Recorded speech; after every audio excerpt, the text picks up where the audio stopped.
దొంగమెట్టులుగా ఉన్నారు, వారు అయోగ్యులుగా ఉన్నారని చదువుతున్నాం.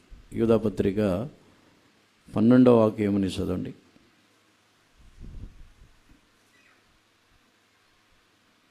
11వ వాక్యం 12వ వాక్యం. యూదాపత్రిక 11వ వాక్యము 12వ వాక్యం. అయ్యో వారికి శ్రమ, వారు కయ్యను నడిచిన మార్గమున నడిచిరి, బహుమానము పొందవలనని బిలాము నడిచిన తప్పు త్రోవలో ఆతురముగా పరుగెత్తిరి. కోరహు చేసినట్టు తిరస్కారము చేసి నశించిరి. వీరు నిర్భయముగా మీతో సుభోజనము చేయుచు తమ్మును తాము నిర్భయముగా పోషించుకొనుచు మీ ప్రేమ విందులలో దొంగమెట్టలుగా ఉన్నారు. వీరు గాలి చేత ఇటు అటు కొట్టుకొని పోవో నిర్జల మేఘములుగాను, కాయలు రాలి ఫలములు లేక 2 మారులు చచ్చి వ్రేళ్లతో పెళ్లగింపబడిన చెట్లుగాను, తమ అవమానమును నురుగు వ్రేళ్ళగక్కు వారి సముద్రం యొక్క ప్రచండమైన అలలుగాను, మార్గము తప్పి తిరుగు చుక్కలుగాను ఉన్నారు. వీరు తమ యొక్క సుభోజనములని, మీ సుభోజనముల్లో వారు అపవిత్రముగాను, మీ ప్రేమ విందుల్లో వారు దొంగమెట్టులుగాను ఉన్నారు. మనము ఈ ప్రభురాత్రి భోజనములో మనము దొంగమెట్టులుగా ఉండకూడదు.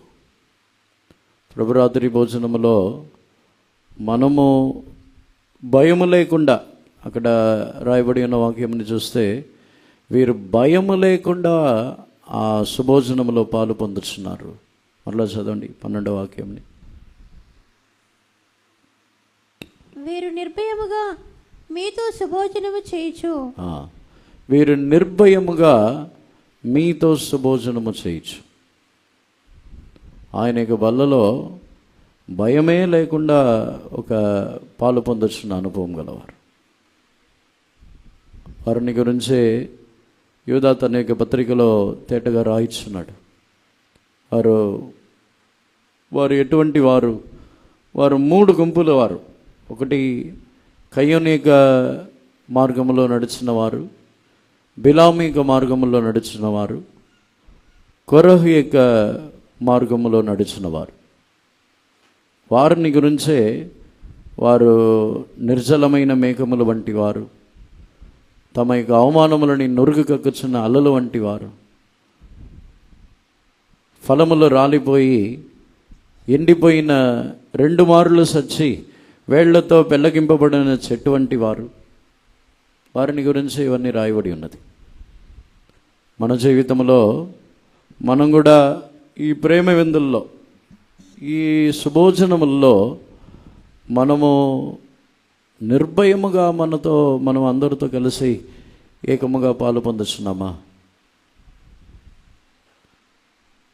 మనం మనల్ని తగ్గించుకోవాలి. మనం ప్రతి ఒక్కరు కూడా ఖచ్చితముగా బాప్తీసము తీసుకున్న అందరూ ప్రభువులలో పాలు పొందాలి. ప్రభువులలో పాలు పొందకుండా ఎవరైనా ఉండకూడదు. ఒకవేళ ప్రభువులలో పాలు పొందని వారు ఎవరైనా ఉంటే దయచేసి మాకు చెప్పండి, ఎందుకు మీరు పాలు పొందట్లేదు. ప్రభువులలో పాలు పొందకుండా ఎవరిని ఉండకూడదు, అందరిని పాలు పొందాలి. కానీ అంతకుముందు మనల్ని మనం శుద్ధీకరించుకోవాలి. మనము కయ్యూను వంటి వారై ఉండకూడదు. మీతో కూడా వీరు సుభోజనముల్లో పాలు పొందుతున్నారు, ధైర్యముగా పాలు పొందుతున్నారు. ఎందుకంటే వీరు ఈ 3 గుంపుల వారు కూడా వారు మరొకరికి విరోధమైన వారు. సుభోజనముల్లో పాలు పొందుతున్నప్పుడు మనతో కూడా పాలు పొందుతున్న వారితో విరోధములు కలిగి పాలు పొందకూడదని. వీరు ఎటువంటి వారంటే, కయ్యూను తాను అసూయతో నిండినవాడు. వీరు కయ్యూను మార్గములో నడిచిన వారు. కయ్యూను యొక్క మార్గము, కయ్యూను తాను దేవునికి తాను చెల్లించవలసిన ఘనతని చెల్లించకుండానే ఆశీర్వాదములని కోరుకొనుచున్నవాడు. మనము దేవునికి ఇవ్వాల్సిన ఘనతని ఇవ్వకుండానే మనకు మాత్రం ఆశీర్వాదమని మనం కోరుకుంటాం. కయ్యూను యొక్క మార్గములో నడిచిన వారు. మనం ఏమీ చేయకుండా చెప్పాలంటే, దేవుడు దేవుడు మనకు మేలు చేయాల్సిన అవసరమే లేదు. ఏమైనా హక్కు ఉందా? దేవుడు నాకు మేలు చేయాలని అడగడానికి మనకు భూమిలో జన్మించబడి మనుషులకి ఏమైనా హక్కు ఉందా? లేదు. ఎందుకు దేవుడు మనకు మేలు చేయాలి? మనం ఏమైనా చేసామా దేవునికి? మనకు దేవుడు మేలు చేయాల్సిన అవసరం లేదు. కానీ దేవుడు మేలు చేయటం కూడా దేవుని ప్రేమతో చేయించున్నారు. కానీ ఈ కయ్యూనిక మార్గంలో నడుచుచున్న వారు వచ్చి దేవుని యొద్ద తగ్గించుకొని సమర్పించుకొని మేలు పొందటమని మానివేసి దేవునికి ఏమీ చేయకుండా వారు మాత్రం మేలు పొందాలని కోరుకొనుచున్నవారు కయ్యూనిక మార్గంలో నడిచేవారు. ఈ కయ్యూనిక మార్గంలో నడుచుచున్న వారు ఒకవేళ దేవుడు తనకు మేలు చేయకపోయినా పర్వాలేదు, తనకు ఆశీర్వాదం ఇవ్వకపోయినా పర్వాలేదు, ఇతరులని ఆశీర్వదిస్తే సహించలేరు. ఇతరులు ఆశీర్వదింపబడి, ఇతరులు హెచ్చింపబడి, ఇతరులు ఏమైనా మంచి స్థానమునకో వారికి దేవుడు ఆశీర్వాదం ఇచ్చి వారిని హెచ్చించుచున్నప్పుడు దానిని సహించలేరు, దానిని తట్టుకోలేరు. వెంటనే అసూయ, వారి మీద విరోధము, కారణమే లేకుండా వారి మీద విరోధం వచ్చింది. సంఘములో కూడా అలాంటి పరిస్థితులను చూడవచ్చు. సంఘములో ఒక వ్యక్తిని హెచ్చించిన వెంటనే వారు మనకు విరోధంగా ఏమీ చేసి ఉండరు, మనకు విరోధంగా మాట్లాడి ఉండరు, ఏమీ చేసి ఉండరు. కానీ వారు హెచ్చింపబడిన వెంటనే వారి మీద ఒక విరోధం వచ్చింది. హెచ్చింపబడిన వెంటనే వారికి దూరం అవుతాం, వారితో మాట్లాడటం అని మానేస్తాం. అప్పుడు అర్థం ఏంటంటే మనం అసూయపడుతున్నాం. ఒకవేళ హెచ్చింపబడి వారు మంచివాళ్ళైనా చెడ్డవాళ్ళైనా సరే మనం వారి మీద అసూయపడవలసిన అవసరం లేదు. హెచ్చించడం అనేది దేవుని వంతు. దానిని గురించి కూడా మనకు అడుగుటకు హక్కు లేదు. ఎవరిని హెచ్చించాలని దేవుడు కోరుచున్నారో వారిని హెచ్చిస్తారు, ఎవరిని తగ్గించాలని కోరుచున్నారో వారిని తగ్గిస్తారు. దానికి కూడా మనం అడగటానికి మనకు హక్కు లేదు.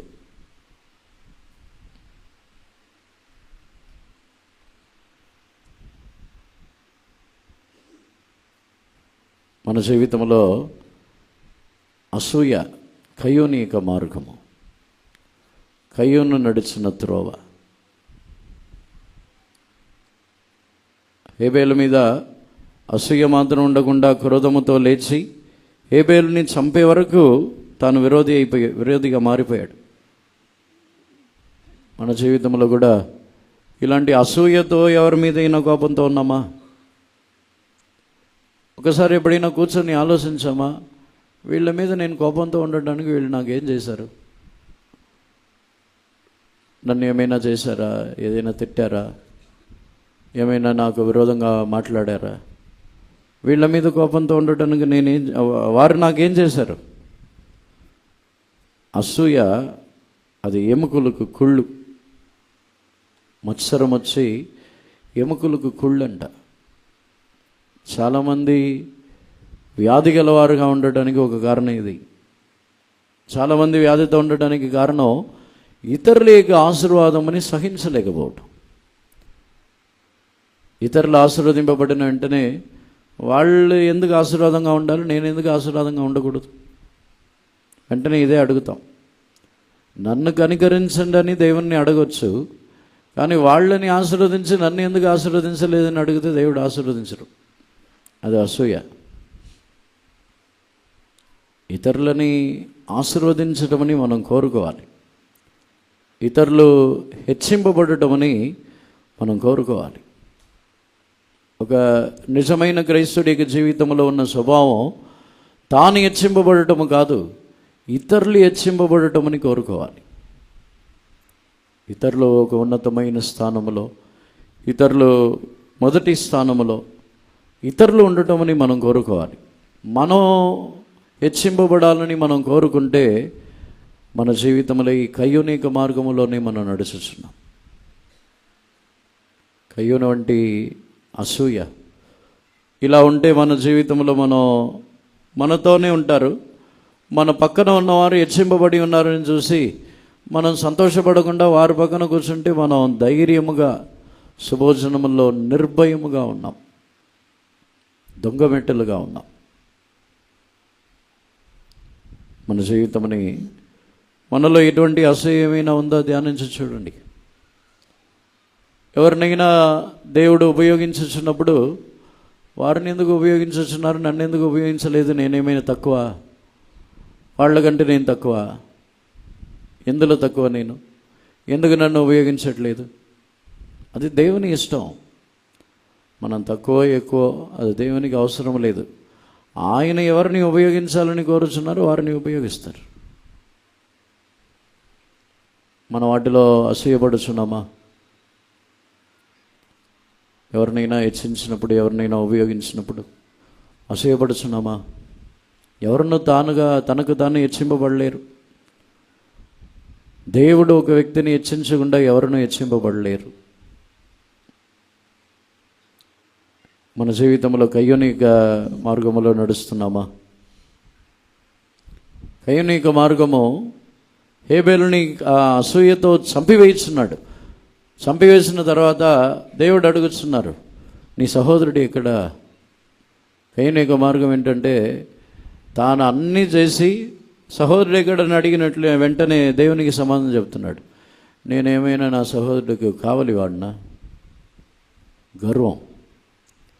కయ్యోనిక మార్గములో తాను పాపము చేసింది మాత్రమే కాకుండా ఆ పాపముని కప్పివేయటానికి గర్వం.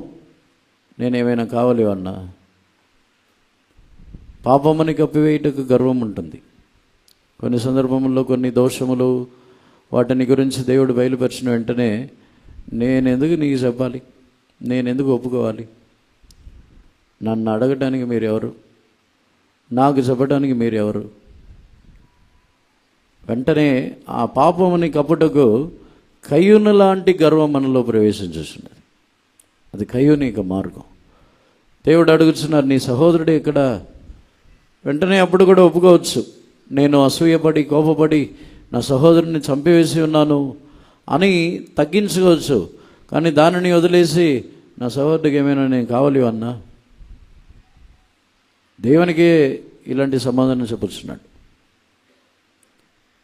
మనం కయ్యోనిక మార్గంలో ఉన్నామా? ఒకవేళ దేవునికి ఇలా సమాధానం చెప్పము, కానీ మనల్ని ఎవరైనా ఇలా అడిగిన వెంటనే మన సమాధానం, మన జవాబు ఇలా ఉంటాయి, నీకెందుకు నేను చెప్పాలి?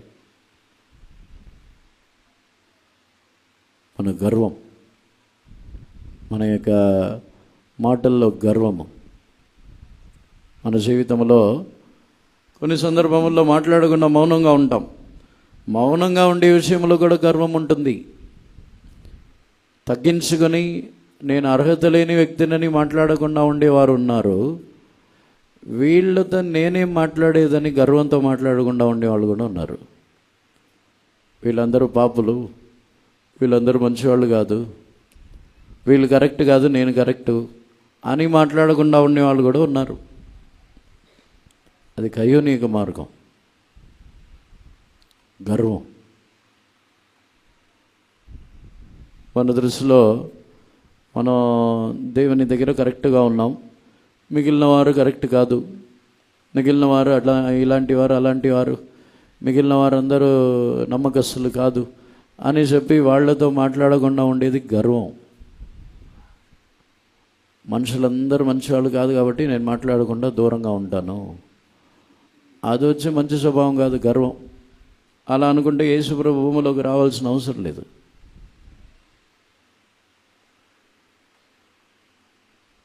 కయ్యోనిక మార్గములో నడుస్తున్నామా? కయ్యోనిక మార్గములో మరొకటి ఏమిటంటే దేవుడు కయ్యోన్ని శిక్షించి ఉన్నారు, శిక్షించి న్యాయం తీర్చి ఉన్నారు. నీవు జీవితకాలం అంతయు దేశదిమ్మరుగానే ఉంటావంటున్నారు. ఆ శిక్ష తనకు విషయం కాదు. తాను దేవుణ్ణి అడుగుతున్నాడు, నేను వెళ్ళు ప్రతి చోట్లో నన్ను ఎవరైనా చూస్తే నన్ను చంపేస్తారు కదా, నన్ను హత్య చేయదురు కదా. భూమిలో మొట్టమొదటిగా హత్య చేసే వ్యక్తి కయ్యూనే. మొట్టమొదటిగా హత్య చేసినవాడు కయ్యూను. అప్పుడు మిగిలిన వారు ఎవరు హత్య చేయలేదు, ఎవరికి హత్య చేయాలని తలంపు రాలేదు. కానీ కనబడే వాళ్ళందరూ తనకు హత్య చేసేవాళ్ళని కనబడుతున్నారు. చేసేది తానే, కానీ కనబడే వాళ్ళందరూ అలాగే కనబడతారు. మన దృష్టిలో ఇతరులు ఎలా కనబడుతున్నారు? మన దృష్టిలో ఇతరులు పాపుల్లా కనబడుతున్నారా? కయ్యూని యొక్క దృష్టిలో అందరూ నరహత్య చేసేవాళ్ళే, కానీ ఎవరు చేయలేదు, తాను ఒకడే చేశాడు. ఇప్పుడు మన దృష్టిలో ఇతరులందరూ ఎలా ఉన్నారు? అందరూ పాపులే, అందరూ మోసగాళ్ళే, అందరూ ఇలాంటి వాళ్ళే, ఎవరిని నమ్మటానికి లేదు. అందరూ బాగానే ఉన్నారు, మనమే మోసగాళ్ళు. అందరూ బాగానే ఉన్నారు, మనమే పాడైపోయింది. కయ్యూని యొక్క మార్గం అది. కయ్యూని యొక్క మార్గము తానొక్కడే బాగున్నాను, మిగతా వాళ్ళందరూ పాడైపోయినారు.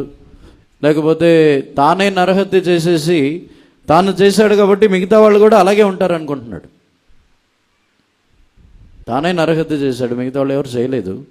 తాను చేశాడు కాబట్టి మిగిలిన వాళ్ళందరూ కూడా అలాగే ఉంటారు, వాళ్ళు కూడా అలాగే ఉంటారనే ఫీలింగ్.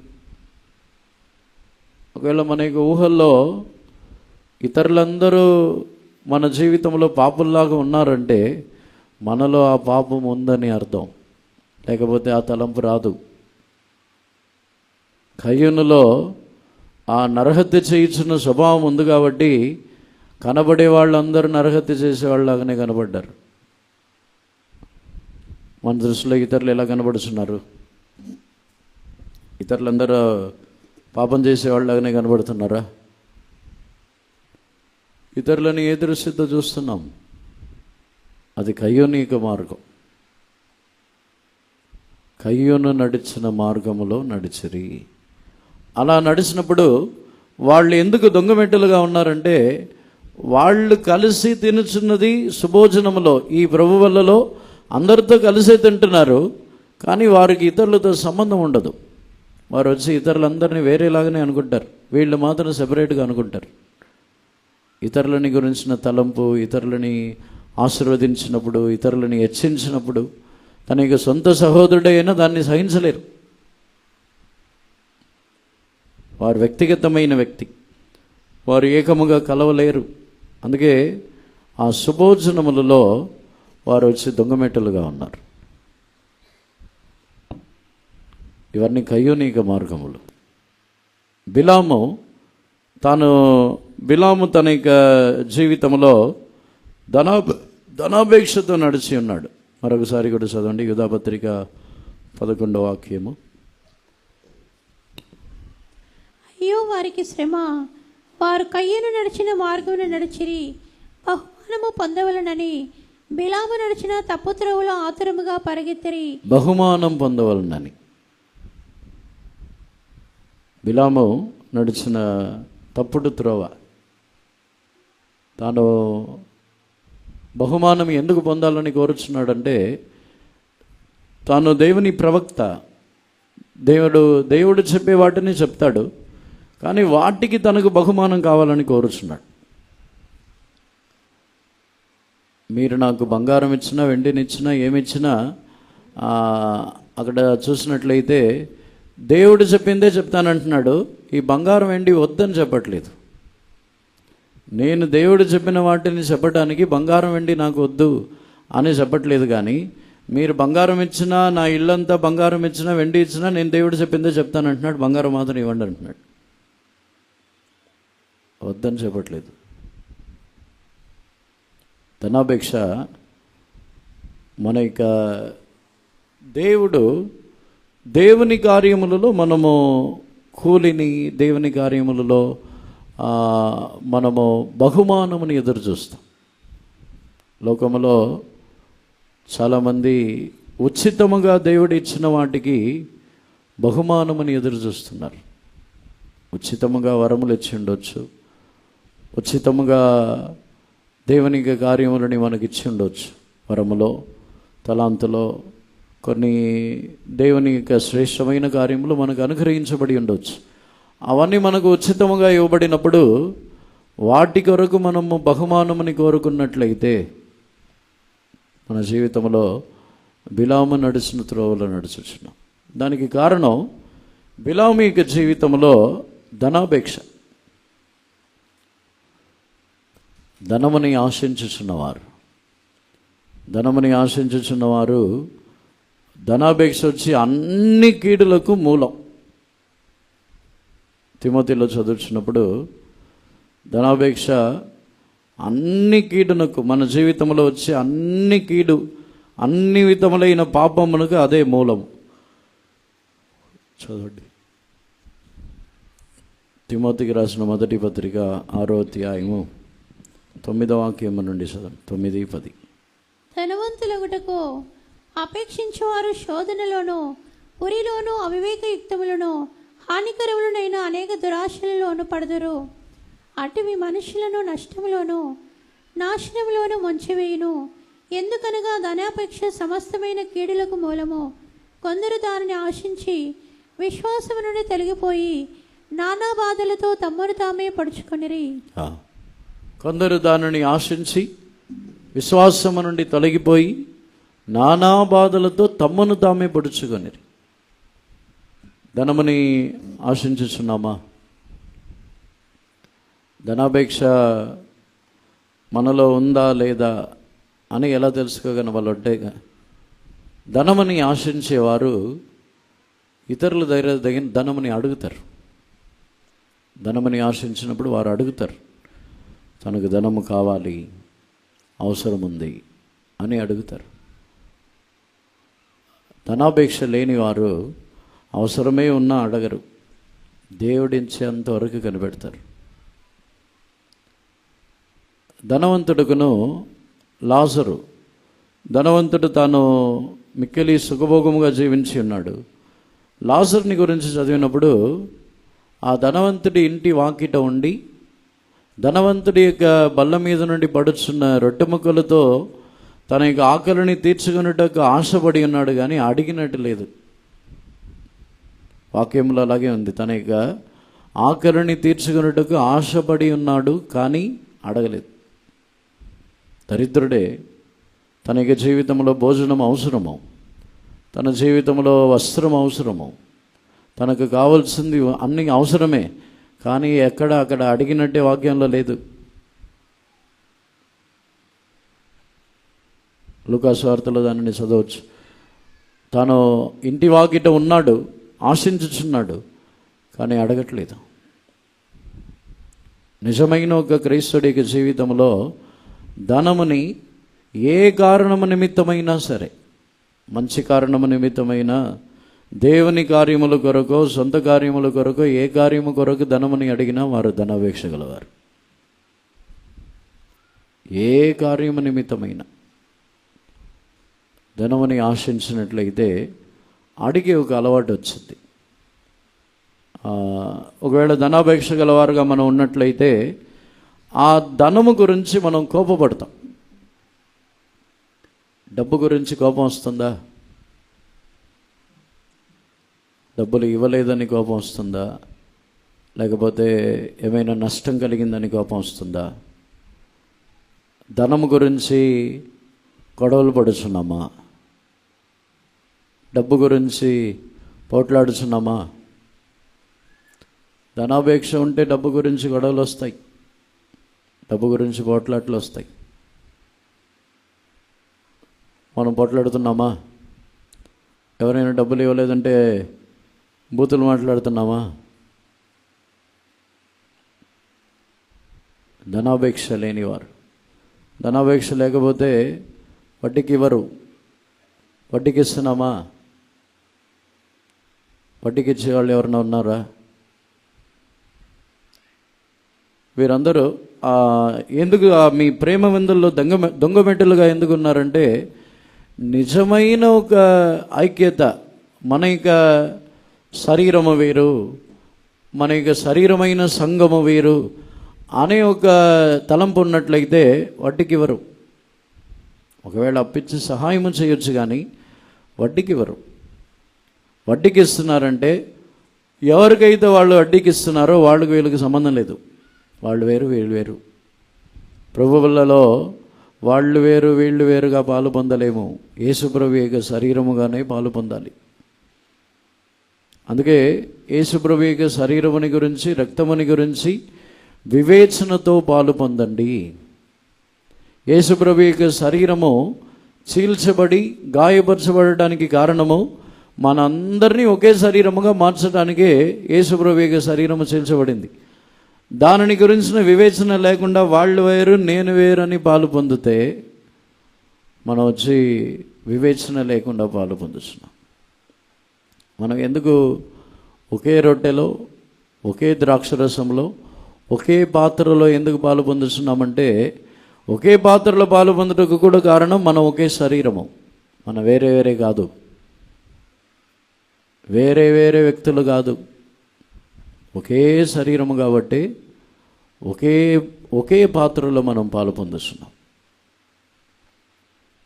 ఆ వివేచన లేకుండా పాలు పొందినప్పుడే వడ్డీకి ఇస్తాం. వడ్డీకి ఇచ్చి తిరిగి ఆ వడ్డీ ఇవ్వకపోతే వారితో గొడవలు, వారిని తిట్టి హింసించి అవమానపరిచి, వడ్డీ ఇవ్వకపోతే దాని మీద వడ్డీ వేసి ఇంకా వడ్డీ కలెక్ట్ చేస్తాం. రూపాయి వడ్డీ, ₹2 వడ్డీ, న్యాయమైన వడ్డీ. వడ్డీ న్యాయం కాదు, ఇంకా న్యాయమైన వడ్డీ ఏంటి? వడ్డీకి ఇవ్వడమే న్యాయం కాదు. వారే బాధల్లో ఉండి ఏదో కష్టంలో ఉండి అప్పులు అడుగుతున్నారు. మీరు ఇంకా బాధ పెట్టడానికి దానికి మీ ఇంకా వడ్డీని పెంచేస్తున్నారు. వడ్డీకి ఇచ్చేవారు ప్రేమ విందుల్లో దొంగమెట్టులుగానే ఉన్నారు. వారు ఒకరితో ఒకరు సంబంధం లేనివారు, ఒకే శరీరం కాదు వారు. బిలాము ధనాపేక్షతో వెళ్ళి ఉన్నాడు. బిలాము ధనాపేక్ష లేనివాడైతే పాలాకు రాజు పిలిచినప్పుడే, బిలాముని పిలిచినప్పుడే నేను రానంటాడు. నాకేమీ వద్దు, మీ బంగారం వద్దు, మీ వండి వద్దు, ఏమీ వద్దు, నేను రానంటాడు. కానీ బిలాము అక్కడికి వెళ్ళుచున్నాడు. నేను దేవుడు చెప్పిందే చెప్తానంటున్నాడు. అసలు దేవుడు చెప్పింది చెప్పాల్సిన అవసరం లేదు, అక్కడికి వెళ్ళాల్సిన అవసరం కూడా లేదు. కేవలము తనకు బంగారం వెండి కావాలి, దానికోసమే వెళ్ళాడు. మనం ధనాపేక్షతో ఉన్నామా?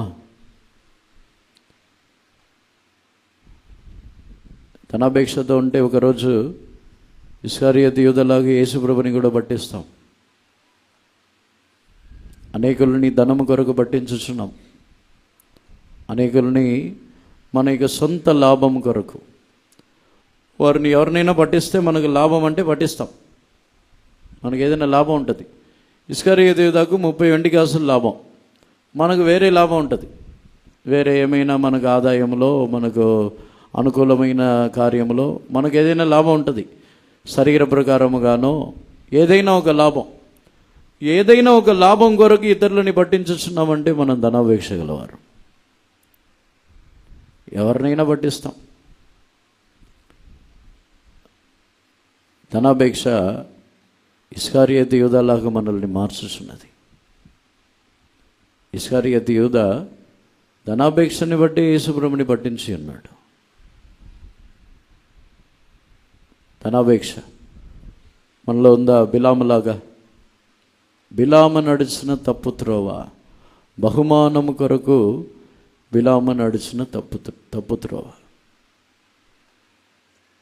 ధనముని ఆశించినట్లయితే మన జీవితంలో అన్ని విధములైన కీడునకు అది మూలముగా మారిపోయింది.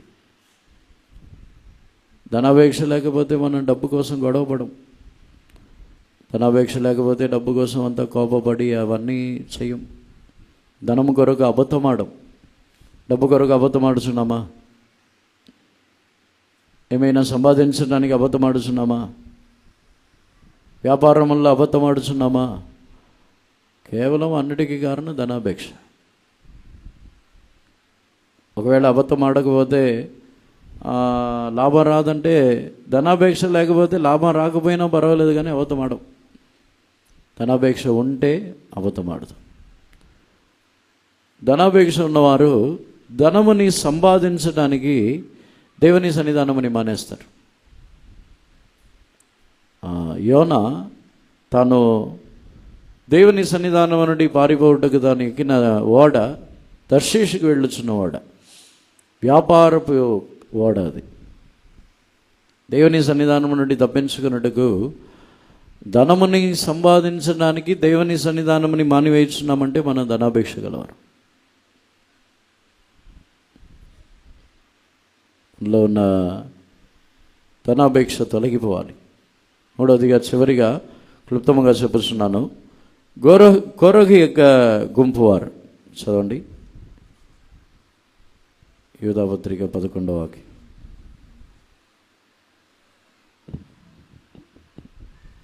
తమ అవమానమును నొరుగు వ్రెల్లగకు వారై 11వ వాక్యం. కయ్యను నడిచిన మార్గమును నడిచిరి, బహుమానము పొందవలనని బిలాము నడిచిన తప్పుత్రోవలో ఆతురముగా పరిగెత్తిరి, కోరహు చేసినట్టు తిరస్కారము చేసి నశించిరి. కోరహు చేసినట్లు తిరస్కారము చేసి నశించిరి. కోరహు యొక్క పాపం ఏమిటంటే, మోషేతో దేవుడు మాట్లాడుతున్నారు, మోషే మాటని జనాలు వింటున్నారు, మోషే నడిపింపులో జనులు ఉంటున్నారు, మోషే చెప్పినట్టే జనులు ఉంటున్నారు. వీటన్నిటిని చూసి మేమేమైనా తక్కువ? కోరహు వచ్చి మోషేకి విరోధంగా ఎందుకు మాట్లాడి ఉన్నాడంటే, మాతో కూడా దేవుడు మాట్లాడుతున్నారు, మాతో కూడా దేవుడు లేరా? మేము చెప్తే అది కరెక్ట్గా ఉండదా? మేము నడిపిస్తే కరెక్ట్గా ఉండదా? మోషే మాత్రమే నడిపించాలా? మోషేతో మాత్రమే దేవుడు మాట్లాడుతున్నారా? మాతో కూడా దేవుడు మాట్లాడుతున్నారు. కోరహు ఇలాగే మాట్లాడాడు. మీరు మించిపోవచ్చున్నారు, మోషేతో చెబుతున్నాడు, మీరు మించిపోవచ్చున్నారు, మీరే నడిపిస్తున్నారు, మీతోనే దేవుడు మాట్లాడుతున్నారు అనుకుంటున్నారు. అందుకే దేవుడు కోరహుతో చెప్పుచున్నారు, నేను మోషేతో ముఖాముఖిగా మాట్లాడుతున్నాను అంటున్నారు. మోషే విషయంలో కోరహు గుంపు వారు మాతో కూడా దేవుడు మాట్లాడుతున్నారు కాబట్టి మా వైపు కూడా మనుషులు ఉండాలి, మా దగ్గర కూడా మనుషులు రావాలి, మా మాట కూడా మనుషులు వినాలి అనే పరిస్థితికి వచ్చేశారు. అందుకే మోషేకు విరోధముగా మోషే వైపు మనుషులు ఉండకూడదని అనుకొని మోషేలో ఉన్న బలహీనతని గురించి చెప్పుతున్నారు. మోషేలో తాను ఎథియోపియా దేశపు యొక్క స్త్రీని వివాహం చేసుకున్న కూష్ దేశపు స్త్రీ, ఆమెను వివాహం చేసుకునటం ద్వారా ఆ విషయమని చెప్పుతున్నారు. మన జీవితంలో మనం ఏమైనా మన పక్షములో లేరు, జనులు వాళ్ళ పక్షమున ఉన్నారు, వాళ్ళ మాట వింటున్నారు, వాళ్ళు చెప్పినట్టే నడుస్తున్నారు, ఇలాంటి తలంపులు ఏమైనా ఉందా? సంఘంలో కొందరికి ప్రారంభంలో ఉండదు, ప్రారంభంలో కొత్తగా వచ్చినప్పుడు ఉండదు, కొన్ని సంవత్సరములు అయిన తర్వాత అప్పుడు ఆ తలంపు వచ్చింది. వాళ్ళు చెప్పినట్టే వింటున్నారేంటి, నేను నడిపిస్తాను. కోరహు యొక్క గుంపు. కోరహులాగా మనము తలంచొద్దు. దేవుడు ఎవరికి ఆ అధికారంని ఎవరికి ఇచ్చుచున్నారో వారిని నడిపించడానికి సమర్పించాలి. ఉదాహరణగా మన సంఘం ఉంది, చీపాస్ గారు వచ్చి రెండవ చీపాస్ గారు పాస్ ఎంటీ థామస్ గారు అంటే చాలా జూనియర్ పాస్ ఎంటీ థామస్ గారుకును ఆయనకి ఇంచుమించు ఒక 12 సంవత్సరాలు తేడా ఉండొచ్చు. కానీ ఎంత చిన్నవారైనను దేవుడు వారిని ఉంచిన స్థానముని బట్టి వారు కూడా లోబడి, వారు కూడా నడిపింపుకి లోబడి వారు చెప్పినట్టే ఇతరులని నడిపించుచున్నారు. అక్కడ 2వ పాస్టర్ అయినా 3వ పాస్టర్ అయినా వారు సీనియర్స్ అయి గొప్పవాళ్ళే ఉన్నా వాళ్ళు వచ్చి మేము చెప్పినట్టు చేయాలి అని అనుకోవట్లేదు. వాళ్ళతో కూడా మాతో దేవుడు మాట్లాడతారు, మాతో దేవుడు ఉన్నారు, మేము కూడా ప్రసంగం చేస్తాం అని వారు మించిపోవటం లేదు. ప్రధాన భాష ఏం చెప్తున్నారు దాన్ని బట్టి వారు కూడా లోబడుచున్నారు.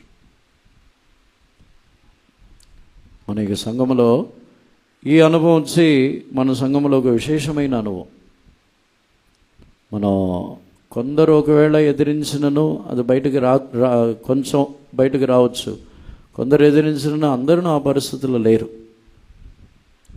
మనం కూడా ఆ గుంపులో ఉండొద్దు.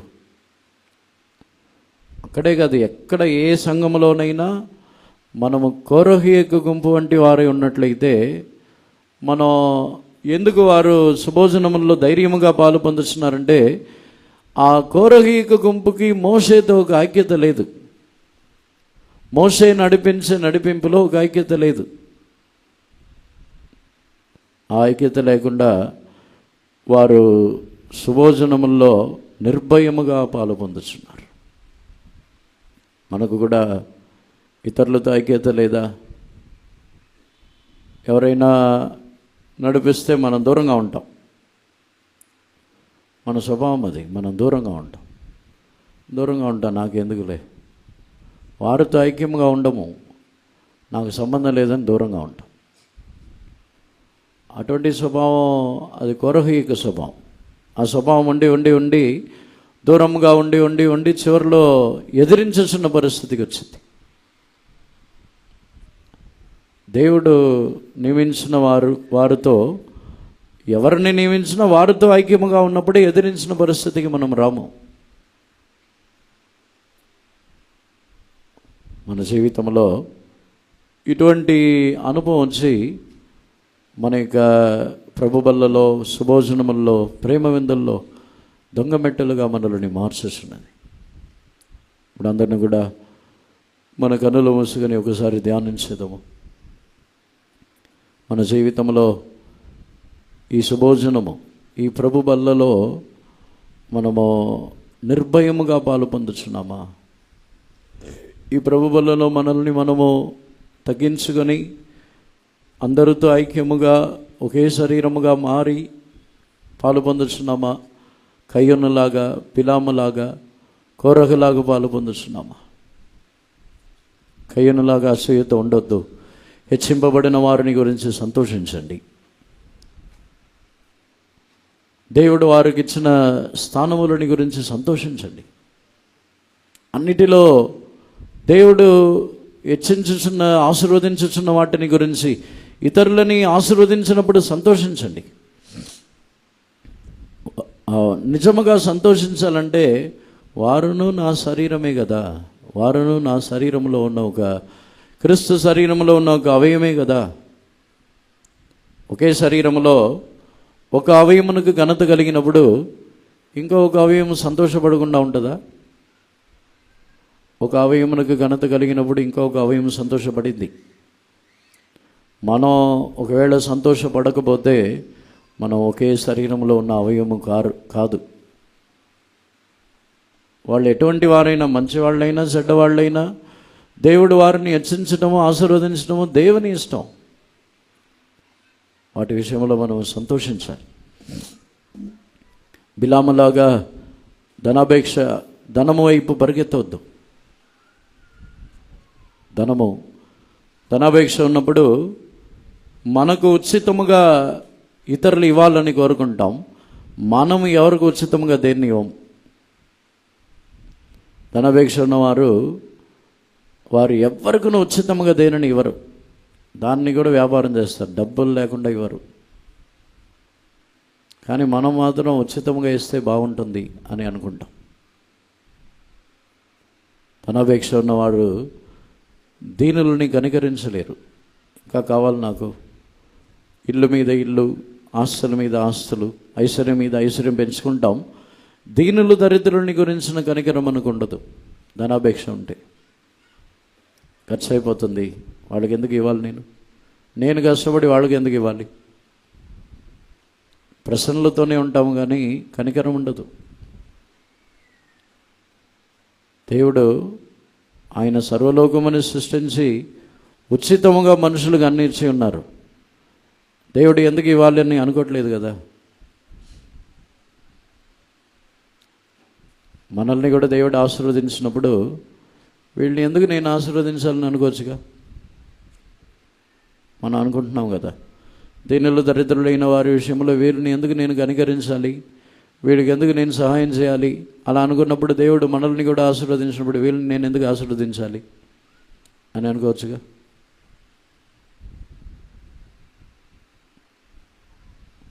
మనం బిలాము నడుస్తున్న మార్గంలో నడవద్దు, తగ్గించుకొనదము.